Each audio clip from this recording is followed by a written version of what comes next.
This is Hebron, known to Palestinians as the city of al-Khalil.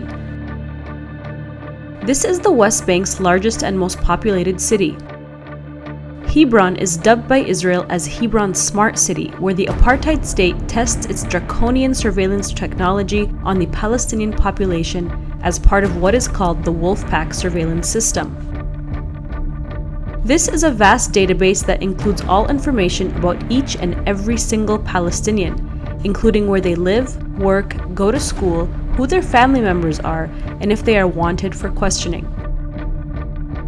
Palestinians in Hebron are the most surveilled people on the planet. And wherever I go as Palestinian, I can see there's cameras. But those cameras, it will never make me innocent. But something very important, what make me feel uncomfortable, while I'm crossing through the checkpoint, the soldier asked me to look at the camera. Izzat Karake is a Palestinian activist with Youth Against Settlements, a non-violent direct action group that educates Hebron's youth on how to resist occupation and apartheid through media and advocacy work. During my visit here, I was immediately struck by the dozens, if not hundreds, of cameras dotting each street. These cameras are installed by the Israeli military on light posts and on the rooftops and sides of buildings. These are face-scanning cameras called Red Wolf to help Israeli soldiers identify Palestinians at checkpoints, even before Palestinians present their ID cards to cross through.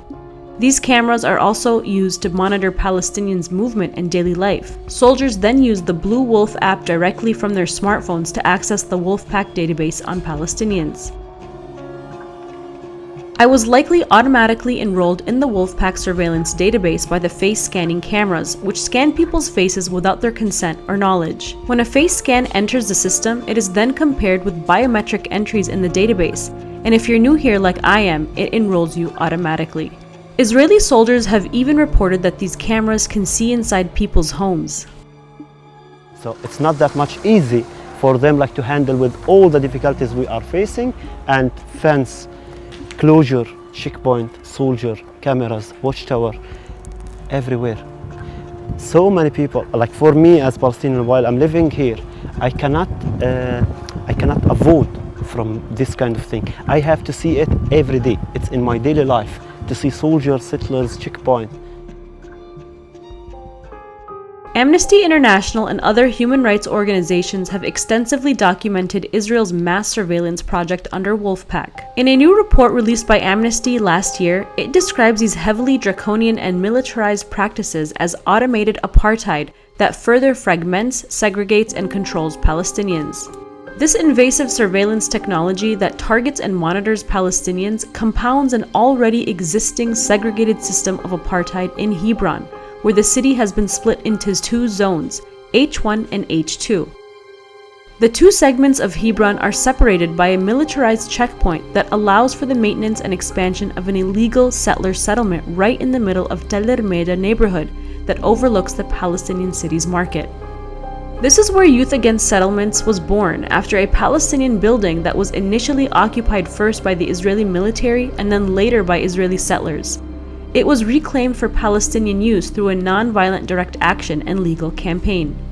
But right now we are talking about more than 1,800 Palestinian shops are closed.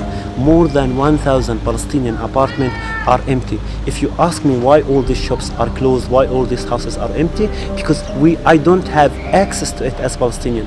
It makes me feel so sad as Palestinian, to see people came from the other part of the world and they can go wherever they want in my city.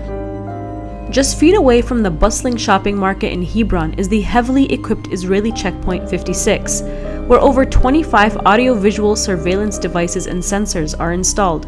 This is where Palestinians must cross through from the Tel Meida neighborhood to get their daily essentials and do their shopping from the market. It's also where residents must cross through to get to work, go to school, to seek healthcare, or visit family.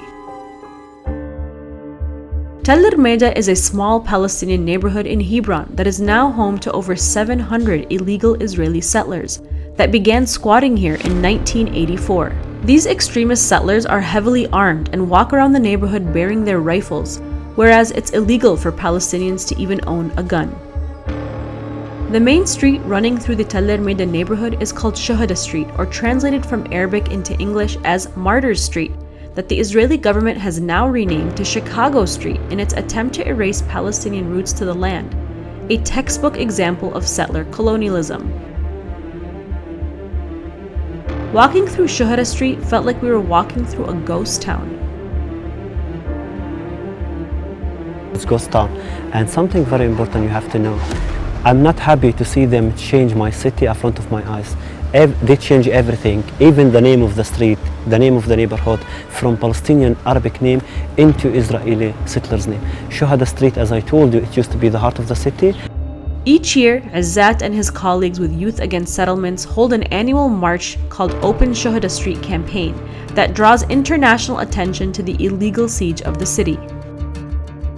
Not only has Israel occupied and fragmented this neighborhood to make room for the Israeli settlers, but it's also altering this area to Judaize the entire quarter, meaning planning to expand its colonization of the area to ethnically cleanse and displace Palestinians out of here so Israeli settlers can take over.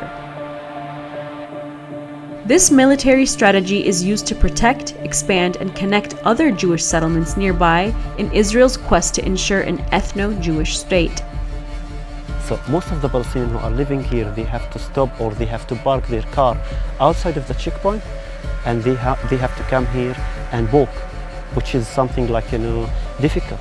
So there's some members of the families, they have to go to the city center of Hebron and come back 10 times per day or 5 times per day. Barbed wire covers Palestinian homes that are fenced here to protect them from Israeli settler attacks and harassment. Hebron has seen some of the most violent settler assaults against Palestinians, especially after Hamas's surprise attack and Israel's assault on Gaza. In many cases, the armed settlers are escorted and protected by Israeli soldiers. Settlers regularly harass Palestinians, throwing garbage, rocks, and glass bottles at their homes. But the intimidation doesn't end there. An AI smart shooter sits atop of this checkpoint on Shuhada Street, pointing directly at Hebron's marketplace, where thousands of Palestinians pass by each day. Israel installed the remote-controlled and automatic turret gun shooter in 2022. According to Israel's army spokesperson, the AI smart shooter is used as a dispersal measure as part of the army's improved preparations for confronting people disrupting order. So there is hundreds of family. They use this checkpoint to reach their house, while they have this kind of shooter or smart shooter on them. It doesn't make them feel safe, because at any point it could kill someone by accident, as they say. But the smart shooter only adds to an already heavily militarized Israeli presence in the middle of the most populated Palestinian city, where nearly 40,000 residents reside. Passing through this checkpoint was intimidating and a very terrifying experience that left me, a Palestinian American visitor, shaking. As for Palestinians who must cross through here every day, the AI smart shooter has left residents feeling anxious to walk through their own neighborhoods. Since 2019, the Israeli military has been expanding its surveillance tech to monitor Palestinians, but it's in Hebron where the Israeli military tests its latest facial recognition technology before selling it on the international market and using it in Gaza. Just as Gaza has become a laboratory and showroom for Israel's battle-tested weapons, the success of the Hebron Smart City facial recognition technology and database through Wolfpack to track Palestinians will be used for Israel to continue to profit off of its illegal military occupation of Palestine and surveillance of Palestinian civilians.